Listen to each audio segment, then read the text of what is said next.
Hello, everyone. We'll get started in a few moments. I just opened the webinar, so I want to make sure folks are able to get in and see the presentation before we get started.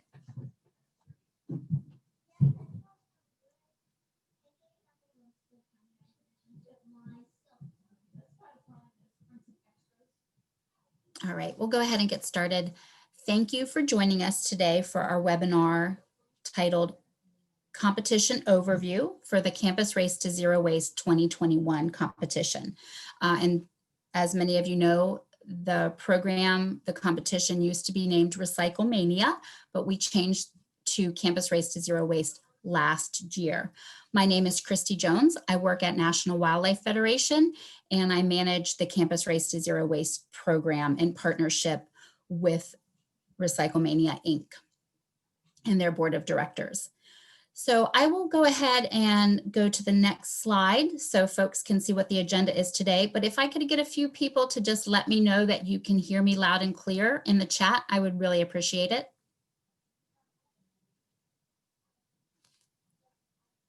Thank you very much. I appreciate it. All right. So for today's agenda, we will talk a little bit about the Campus Race to Zero Waste. I will be spending a majority of the time going into the details of each of the category opportunities.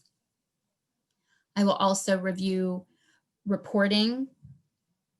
reporting structure for the competition, some of the next steps to get you started in planning for your competition, resources available, key deadlines or key dates to keep in mind as we get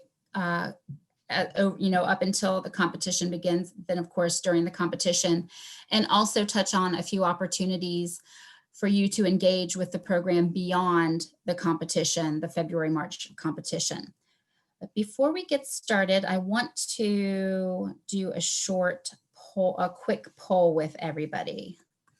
Let me go ahead and open this for you. I'm just always curious. Here we go. It's, has your school participated in Recyclemania Now, the Campus Race to Zero Waste competition before? So give like one moment.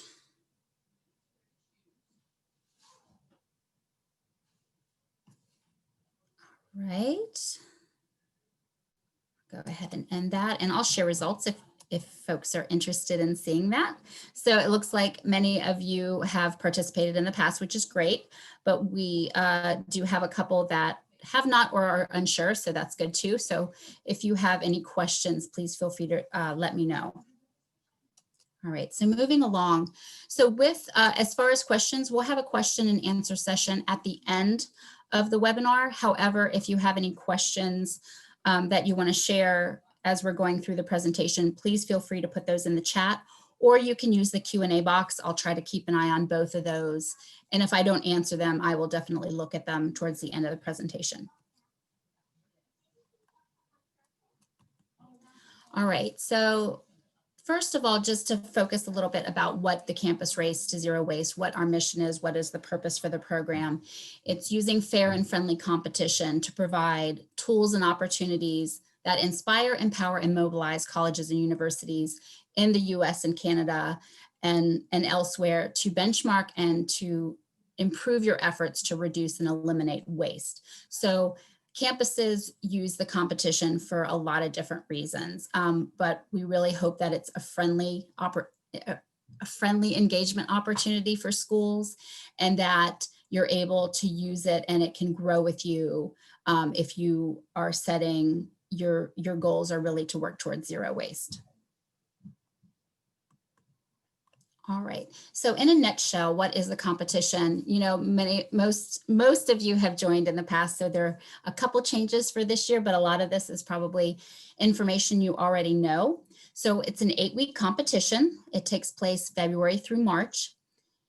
There are several category opportunities. There are 8-week category opportunities, and there's also special categories where you can participate for one home basketball game or 1 month tracking of one building or a 1-month collection period of electronics. So there's a lot of different category opportunities, and campuses can participate in one category or you can participate in all categories. So it's very flexible. We want it to be as flexible as possible. And we really encourage you to begin planning as soon as you register in the fall. All right, so as I mentioned, the competition, we want it to be as flexible as possible and for you to be able to use it to meet the goals of your campus to reduce waste, increase recycling, engage your campus community. A few of the things that I've mentioned here is, because we're in the middle of the COVID pandemic and many campuses are not fully operational, you do not have all your students, faculty, and staff on campus right now. I don't know, you may not know yet what this spring is going to look like. So a couple of ideas, if it works out, if it fits for you, is you could use the spring competition to relaunch waste reduction efforts. Use it to kind of re-energize and re-engage your campus community. Well, also, and I'll talk about this a little bit later, if you feel like you're unable to participate in the traditional competition, like tracking and reporting, for many reasons, whether you just don't have folks on campus, it's a safety issue, or it's a capacity issue, your staff isn't, working on campus.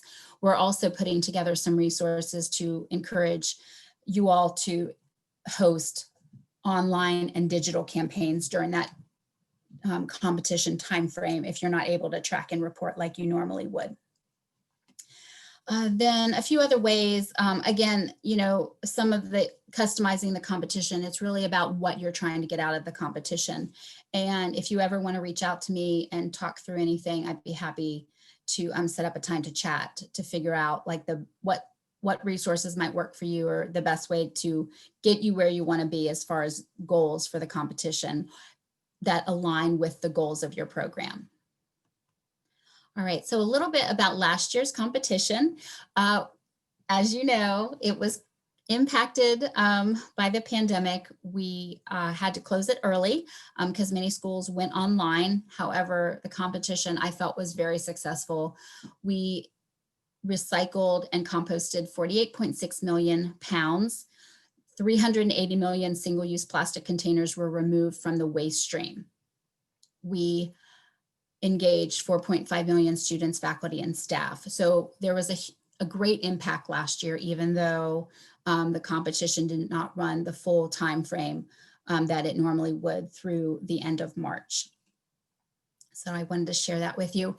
And this infographic is available online if you want to use it in your outreach to your campuses once you decide to participate. So this next slide, this infographic is also available on the website. This is more about connecting your campus actions to the impact on the environment, the positive impact on wildlife. National Wildlife Federation, we took over the management of the Campus Race to Zero Waste program back in 2018. And we saw it as a great opportunity to advance the work that we've been doing since the late 80s with colleges and universities around sustainability issues, including waste reduction and recycling, to really help make that connection with plastic pollution. Plastic pollution is a major threat to our fresh water, our saltwater resources, environments, and wildlife. So, and we really try to lift up that messaging when we talk about the program. And we find that colleges and universities, students, faculty, and staff really are find that appealing. Like they really like to hear about that story and that messaging and how you connect, make that connection when you're trying to kind of talk about the program, why it's so important to reduce your waste, why it's so important to recycle and watch your contamination. So this infographic is available if you're interested. All right, so we're going to go ahead and get into the categories of the competition. As I said, there are 8-week categories. That means you track and report every week for 8 weeks, February through March. That's diversion, per capita, zero waste, and food, organics. Our special categories, this is one-time reporting. We have electronics, game day basketball, the Race to Zero Waste One Building Challenge, and also the case study competition as well. Oh, so a question on the infographic. Both infographics are available on the website. If you click on resources, I believe the link says something like downloadable digital files. But I will also, when I follow up with folks after this webinar, I will send you a link to our resources so you can see what we have that you can download and use for your competitions. All right, so the 8-week reporting categories, per capita, you campuses will track your recyclables. So your paper, your cardboard, your cans and bottles. And that's also, you also share the total FTE of your students and staff. So diversion, if you participate, that's looking at your total recyclables, your trash, and your food organics. Zero waste, kind of going in that order, recyclables, trash, food organics, plus materials collected for reuse. So anything that is coming out of your campus buildings that is going for donation. And we have some, I think, better resources this year to help campuses figure out how to measure that, how to weigh that. And then the food organics category is focusing on recognizing campuses for efforts, for initiatives they have in place to reduce any food overage. And then if there is food overage at the end of the day, how is that being managed? Is it being donated? Is it being used for biofuels, or is it being composted? All right, so we'll jump into the per capita category first. This I highlight as a great category for schools just getting started. For those campuses that are on with me today, this is a really good one if this is the first time you're participating in the competition. This is, you will track and report your cans and bottles, paper and cardboard.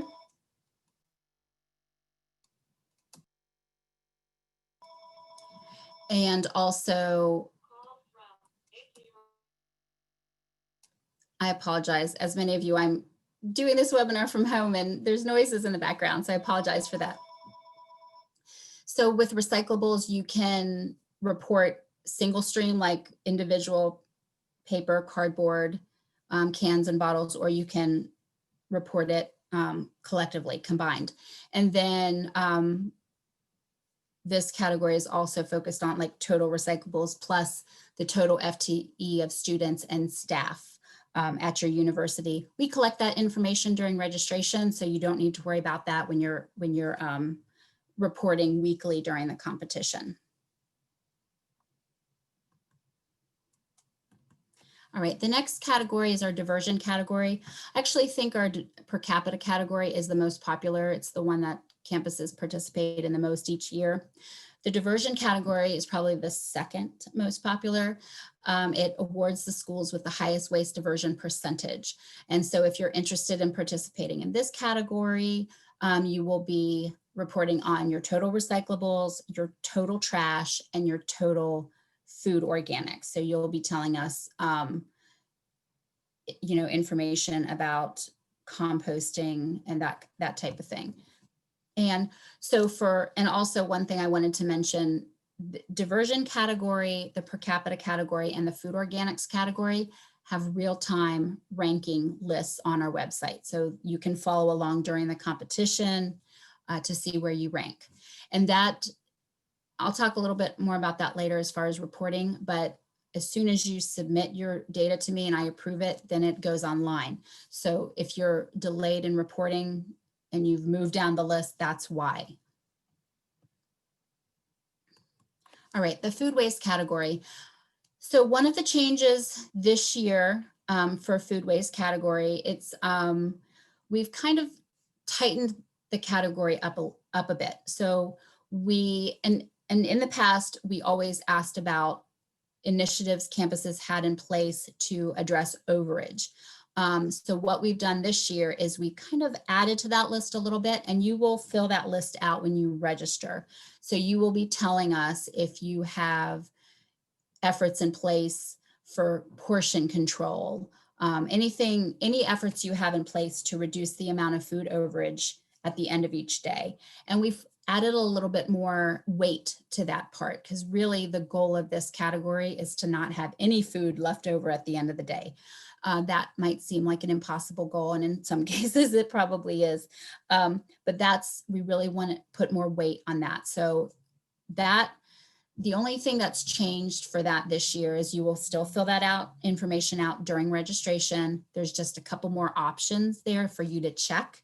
And we've put more points on that. So it'll weigh heavier once for the ranking of that competition. And then, or for that category. And then, then you will track and report for 8 weeks like you have in the past. You'll tell us how much food is being donated to people, to animals, used for biofuels, and composted. Another change for this year for food waste is composting is required to participate in this category. And so that can be composting on campus, or you're sending your food waste to a offsite facility for composting. So that is a change that I wanted to highlight. Right. So, and yes, so I have a question in about registration. You can register for both food and diversion. Yes. And campuses can participate in one category, 2 categories, all categories. So we try to make it as flexible as possible.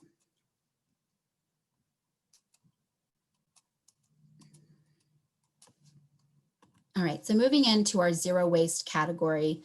This is our 8-week category. It's the second year we're offering it. So not to confuse it with the Race to Zero Waste, 1 building, 1 month challenge. So this is an 8-week reporting category. We only had a small handful of campuses participate last year, but I'll highlight the changes anyway. So last year we asked campuses to report on 5 buildings. We've reduced that. So this year we're asking campuses to track and report on 3 buildings. And we're asking it to be 3 different types of buildings. So an administrative building, a student-centered building, a residential building, or an academic laboratory building. So choose 3 of that list, and you will be reporting on your total trash, recyclables, food organics, and materials for reuse. We also, when we designed the category, we said a waste audit is required. We obviously will be flexible about that this year due to COVID and any kind of safety risks associated with handling trash and doing that type of exercise with students and staff. But I will update the website about that requirement, as well as share that out if that's a concern of yours. And in terms of materials, so this is an 8-week reporting category, so you report every week for 8 weeks. However, materials collection for reuse is not required every week. You can report that towards the end. You can report that in the middle whenever you have that data, like, during that time frame, whenever you're gathering that material and you're donating it is when you can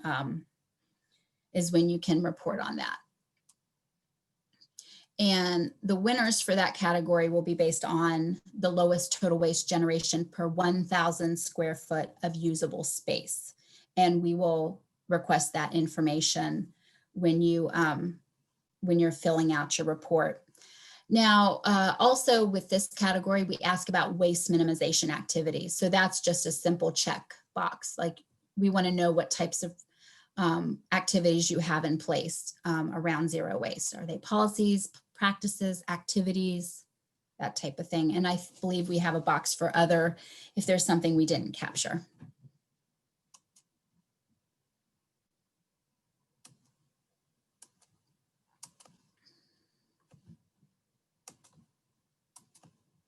All right, so new for 2021, this impacts our 8-week main reporting category. So in the past, we've always recognized 1 campus per category. So 1 campus for diversion, 1 campus for per capita, and so on. This year, we will be recognizing 3 campuses per each main category. And we will be doing that according to the Carnegie classification of school size. So small, very small, medium, large, very large. And the reason we're doing this is probably pretty obvious. We just really want to be able to recognize more campuses as part of the competition, to give campus colleges and universities that opportunity, and to really just level the playing field so you're competing against like-sized schools. Now, this data, we asked this question during registration, and we also offer a list up if you're not sure if you're a small or a medium school, according to Carnegie. So that is taken care of when you register, so you don't need to worry anything about that as you're reporting weekly during the competition.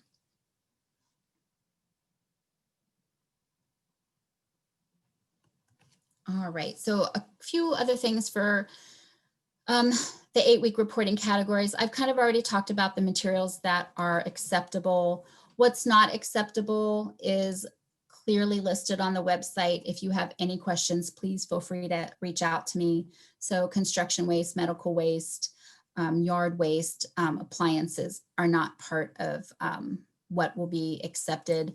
Electronics, that is a special category. So if you're collecting electronics to recycle, you should definitely participate in our special category.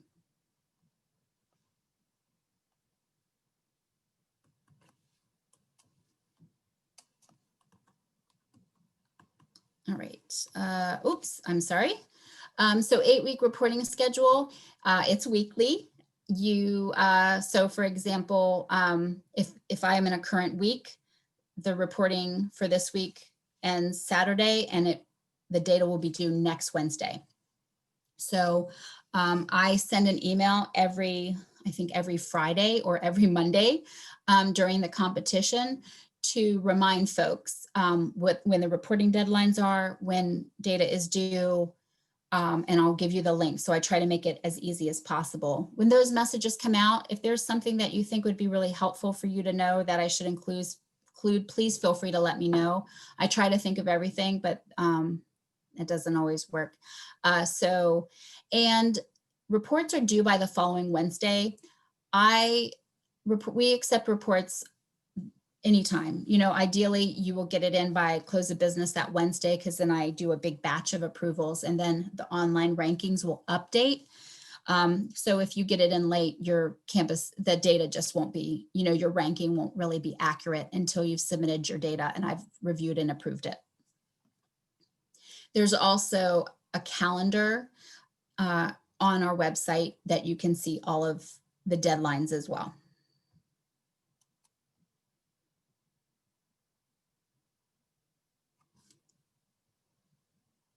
So I have a question in, we may offer some classes in the spring, but the student population will be much less than years past. Does it make sense to participate in any of these categories?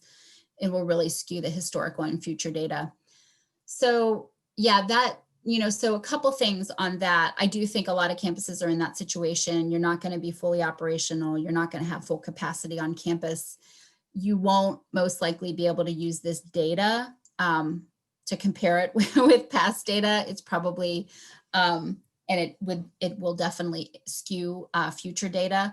You'll just have to make a note of that. The only thing I would say is, I feel like we're really trying to highlight the competition.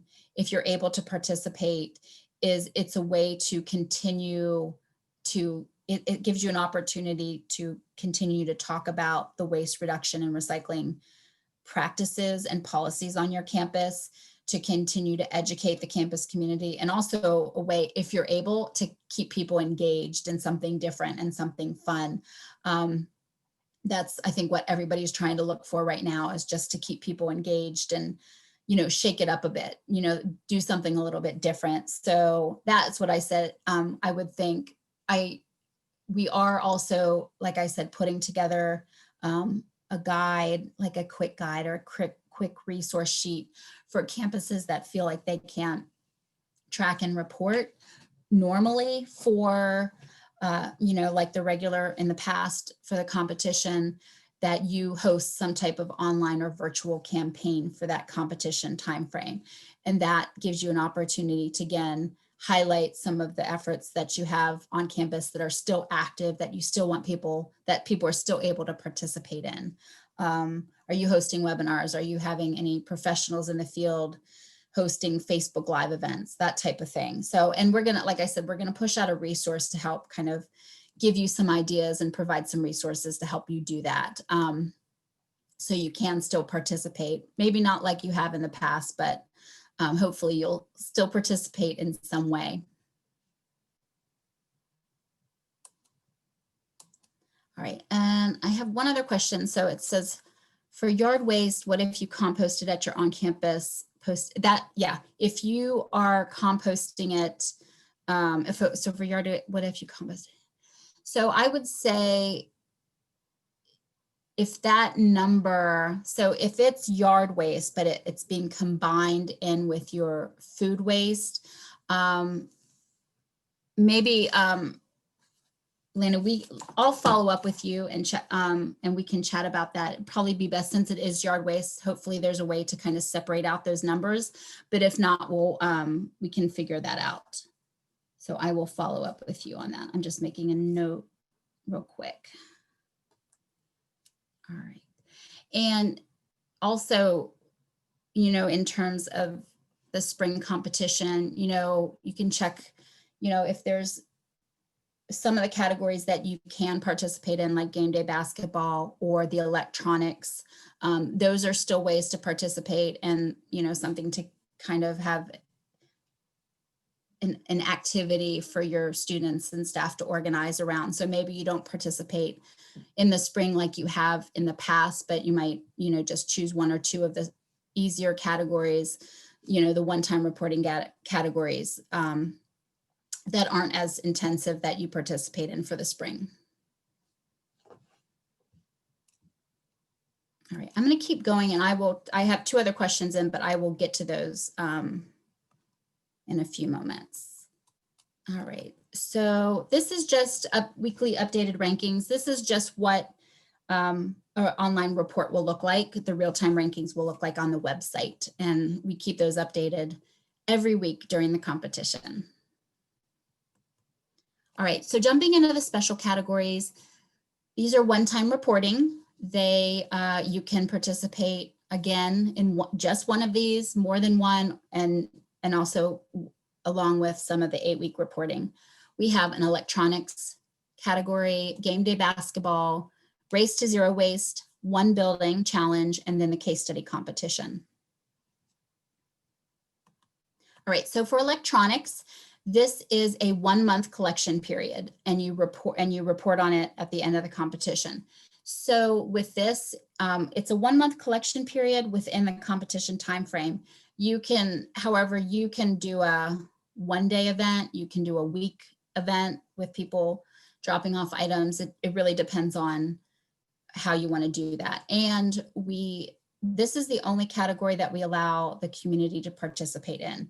The drop-off needs to be on campus, but you can open it up to the community beyond the campus. So businesses, homeowners, residents, the residential community, churches, whatever it is, they just need to come on campus and drop off their electronics.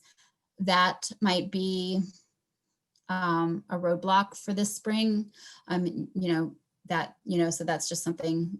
I feel like we've all been into the pandemic enough to know what the restrictions are and kind of some of the things that you can and cannot do, unfortunately. So that's one thing, but maybe you can do it. So that this is a really nice category because, people are dropping it off and then your hauler would come and take it away. So this might be a good category to participate in.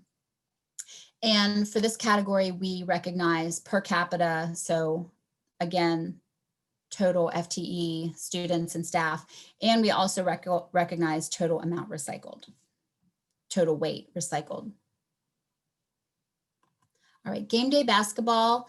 This is for colleges and universities that have basketball teams. And this is, you select one home game and you're going to report on recyclables, trash, and food organics. We do per capita recycling and diversion rate as far as rankings for this. So if you are only tracking your recyclables, then if you're only doing per capita recycling, you don't have to worry about trash and food organics. Again, if your basketball games are taking place, but you don't have people aren't able to come and watch the game, that probably would be a barrier to this category. But I guess, you know, so much of this has not been decided yet for the spring. So we will see. It's a fun category to participate in if you have a basketball game, because all schools that, you know, whether you have basketball or whatever sport you have rivals, you have campus rivals. So this is always a fun category to participate in. All right, Race to Zero Waste building competition. So this is 4-week tracking. You choose one building, and we encourage for you to tell us, report actual weights, but if you need to do a volume, to do estimates or volume to weight conversion, that's completely fine. We ask that you track on your trash, your recyclables, your food organics, and your materials for reuse. Again, this is similar. We designed the 8-week zero waste category on this one. This one has been around for a couple of years, several years actually. So they're very similar. One's just, you know, a shorter time frame and one building. And so the ranking will be based on the lowest total waste generation per 1,000 square feet of usable space. All right, so the case study competition, we call it a case study competition, and it's a little bit different than our other competitions. The purpose of this competition is we really want colleges and universities to tell us what strategies you are using to reach your goals around waste reduction, zero waste and recycling, how you're engaging your students and staff, how you're fundraising, how you're implementing, how you're communicating about it. So case studies are not due till the end of May. So we give a couple extra months after the competition for you to write up your case study and submit it. There are 3 categories that you can submit under: waste minimization, food waste reduction, and education and awareness. All of the case studies submitted are reviewed by a panel of judges, usually myself and a few members of our board of directors for Recyclemania, Inc. And so then we decide on the top campus per category. And then we recognize the top schools for this category, for each of these 3 categories, through social media and email. But we also post all of our case studies on the website as part of our Learn from Your Peers database, case study database. So all submissions get put on our website, plus I promote all case studies throughout the fall. So if you have submitted last year and I have not showcased yours yet on Facebook, I will. And you'll know that because I will use your Facebook handle. I usually include the main campus Facebook handle as well as your sustainability Facebook page if you have one.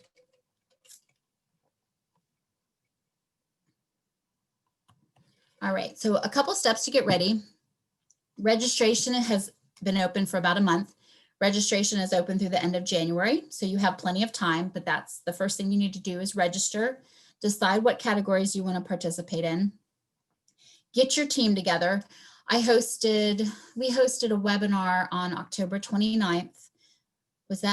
That was last week. On October 29th about engaging your campus in the Campus Race to Zero Waste competition. Now that was recorded and it's available on the website if you want to take a look at it. It has a lot of good information about strategies to engage your campus, talks about resources available, etc.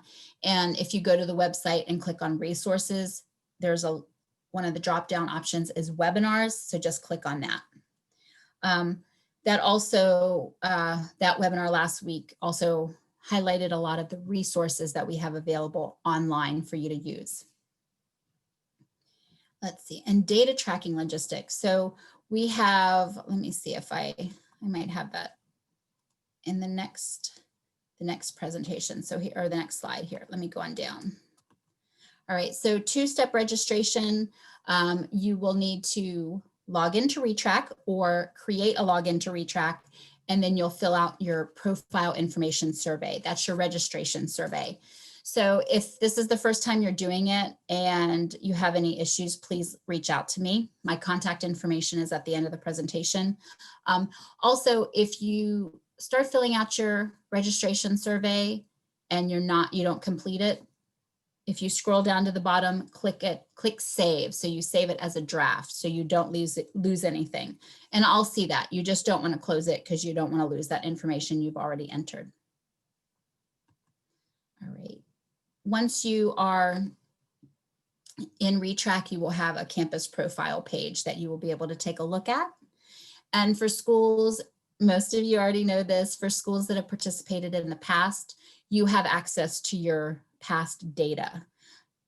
If you notice that you don't have access to all of the data from past years, that could be because there might be a couple of different ReTrack accounts under your campus name. If you think that is what's happening, let me know. What we can do is take a look at that and see, and it happens quite a bit. We can see if there's, for example, 3 Ohio University accounts.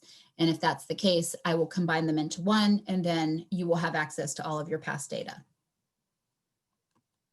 All right, so web and engagement resources. Again, the webinar we hosted last week that was recorded has a lot of information about this. We have all of the new logos are on the website. You can download them. There's case studies on the website. You can take a look at those. There's also a lot of activity ideas.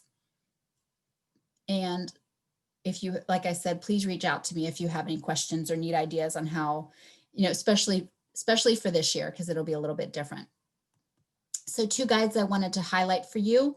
National Wildlife Federation, we released on September 1st, our new guide focused on plastic pollution. It's Stemming the Tide, Taking Action on Campus Against Plastic Pollution.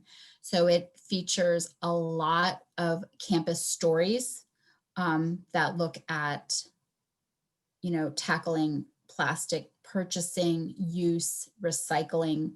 So it has a lot of great information in there. The first part of the guide includes information about the plastic pollution problem and its impact on humans and wildlife. So that's a lot of good information that you might want to use when you're trying to encourage your campus to participate in the competition. And the guide is organized by individual actions and campus-wide campaigns for students, faculty, and staff. And it's an online guide. There's also, you can access this through the Campus Race to Zero Waste website.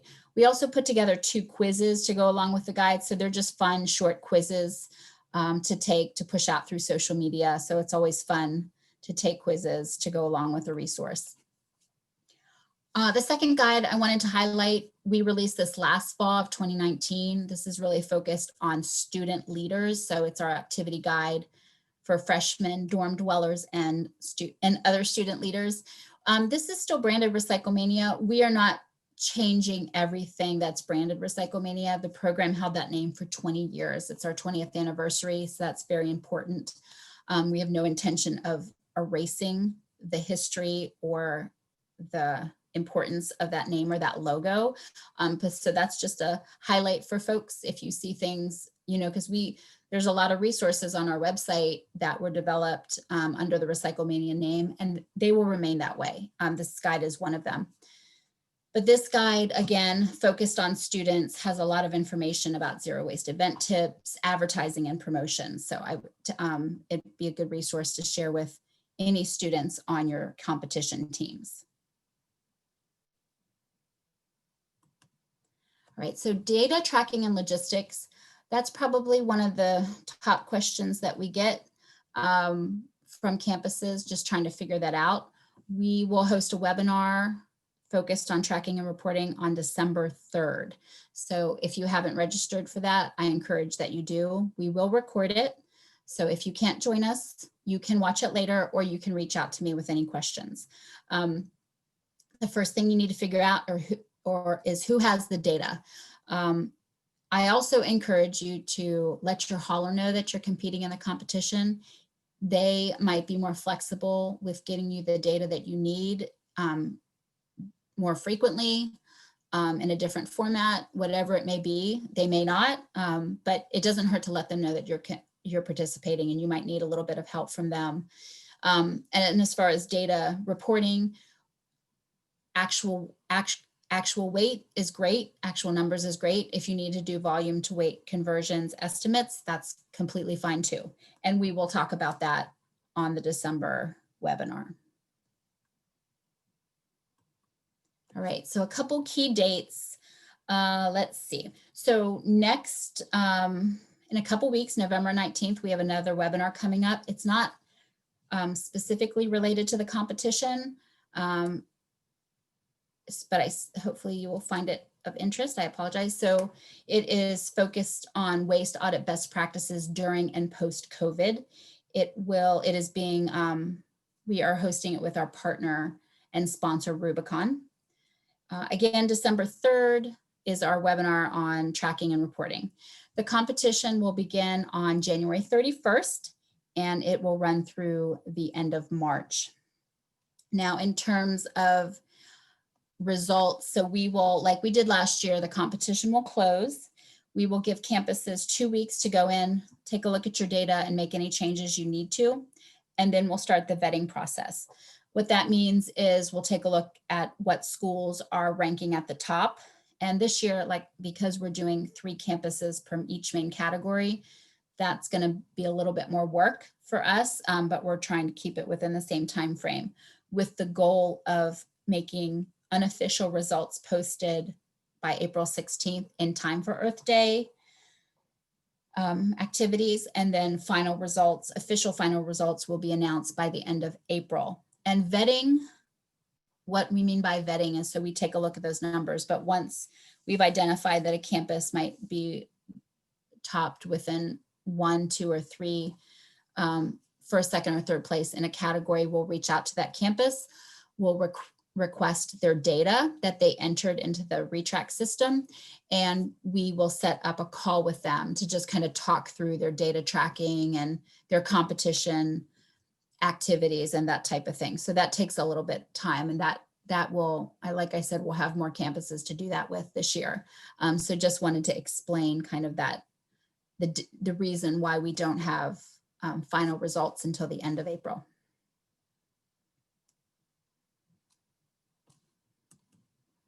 All right, so beyond the competition, again, I hope all campuses can participate in the competition this year, as you have in the past, but things are definitely different this year. You might not have as many people on campus. Capacity might be an issue. And of course, there's the health and safety risks that might be part of it. So that are all things that you will need to take a look at. We will be hosting a professional development webinar series in the spring. So I will get that posted soon. I've highlighted a couple of the different resources that we have online, but like I said, I'm really encouraging schools that if you don't feel like you can participate in the traditional competition of tracking and reporting, I encourage you to register for the competition and launch online digital campaigns during that time frame to kind of just keep the information flowing and try to engage your campus around waste reduction and recycling. And I will be sharing some more resources and ideas with you, hopefully by the end of this month, to help you with that if you choose to do that in the spring.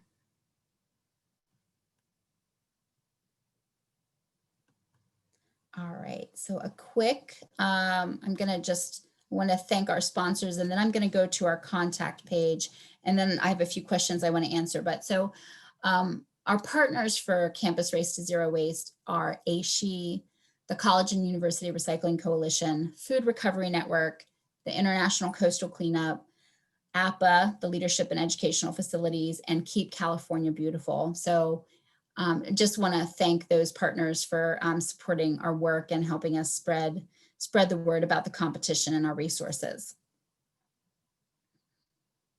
And for those, if there's another organization that you think would be a good partner for Campus Race to Zero Waste, please let me know. We're always on the hunt for different partners to kind of, partner up with and co-host things and co-present things. So we're always open to that.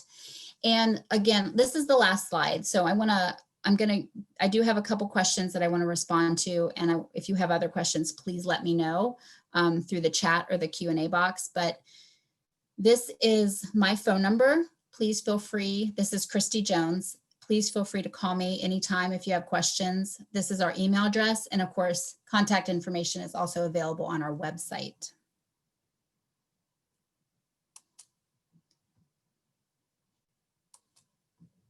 All right, so, okay, so I have one question. Let's see. It says our full-time enrolled number will reflect students participating both fully online and face-to-face. How will we provide you numbers that reflect those students who are physically on campus? Same for employees. So when you fill out your registration, and if you've already filled it out, let me know and we can go back in. So you have a couple options. You can fill out, you can use the numbers that we provide to you through the, I think it's the IPEDS data sheet, so the National Center for Education Statistics. And so those numbers that we provide to you, it's a whole list of campuses. So when you're registering for the competition, we'll ask you for your student numbers and your faculty staff numbers. And if you don't know what those are, there's a link there and you can click on it. And those numbers, so it's 2020, those numbers are most likely from fall 2019, and they will give you your total FTE of students and staff for your campus. And you enter that into your registration, it totals it, and then you move on. An option within registration that's always been there, but I think campuses will want to use it more this year, is if you don't want to use that data sheet that we provide, you have many times in the past, because that data is probably a year old or a little bit less than a year old, you might have changes. Your admissions office or another resource on campus might have more accurate numbers. So campuses have always been able to click, no, I did not use the IPEDS number, and you enter in your own number. I encourage campuses to do that this year. I've been including that message in the emails I've been sending out, but I encourage you to do that. So if you are participating in the competition, we want to know how many students and staff are on your campus, so it's an accurate number for you. And if you, like I said, if you've already registered and you need to update that number, change it, please let me know. That's easy enough to do. We can even do that in the spring. Like we can even do that mid-competition if you you don't know what those numbers are going to be, because you know things, as we all know, things change.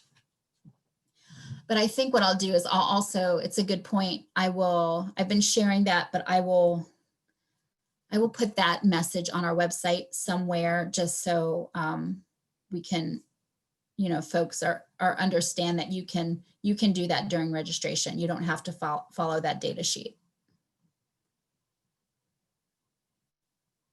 All right, so let me see. I have one more question. All right, so our electronics recycler also takes what we would refer to as appliances, perhaps microwaves from a staff break room. Okay. Does the electronics category allow appliances to be included, but not?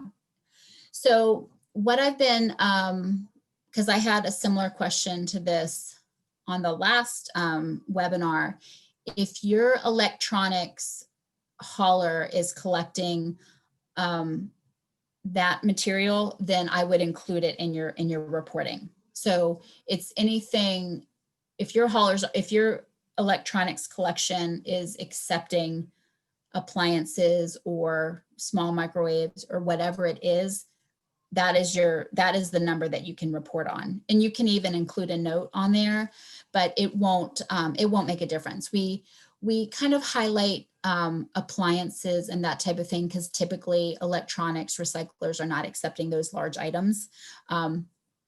But if that's part of your regular electronics recycling process on your campus, then you can definitely report on that.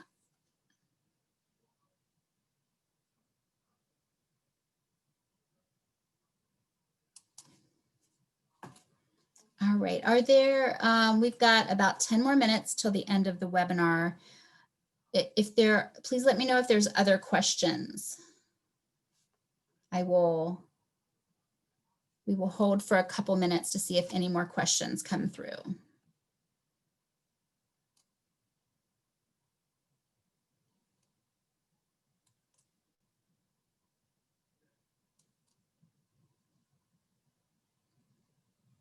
All right, so I don't see any more questions, but again, the webinar was recorded.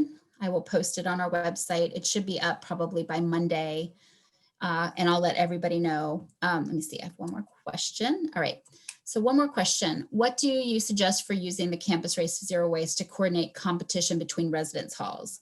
Do residence halls count for one building challenge? So yeah, you can definitely do, you can use the competition to do to kind of, you know, do an internal competition against residence halls. And Anna, I'm going to make a note. I will reach out to you because there's a couple different ways that you can do that. You can do that with some of the traditional categories like per capita recycling or diversion, or if you res halls do count for the one building challenge. So you could do that. The one building challenge, that's a little bit more comprehensive reporting. So just wanted to flag that. That's trash, recycling, materials for reuse, and food organics. So I think it depends on, you know, what you're able to and have the capacity to do. So I've made a note to reach out to you, Anna, so I will do that.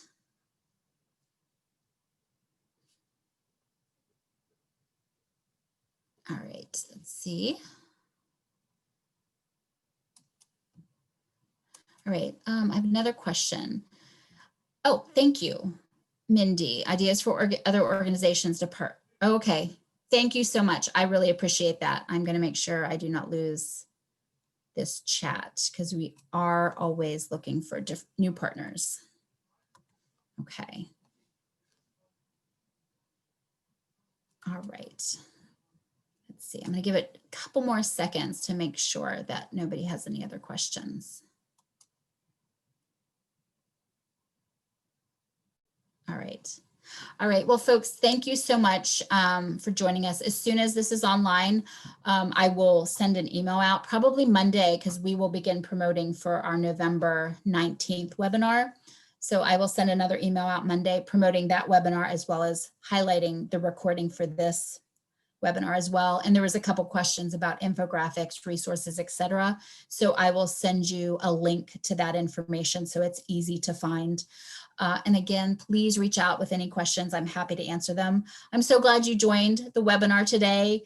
I hope everybody decides to participate and we can kind of talk through the best ways for you to participate in the spring that will help you reach your goals. Well, thank you and enjoy the rest of your afternoon. Take care. Bye.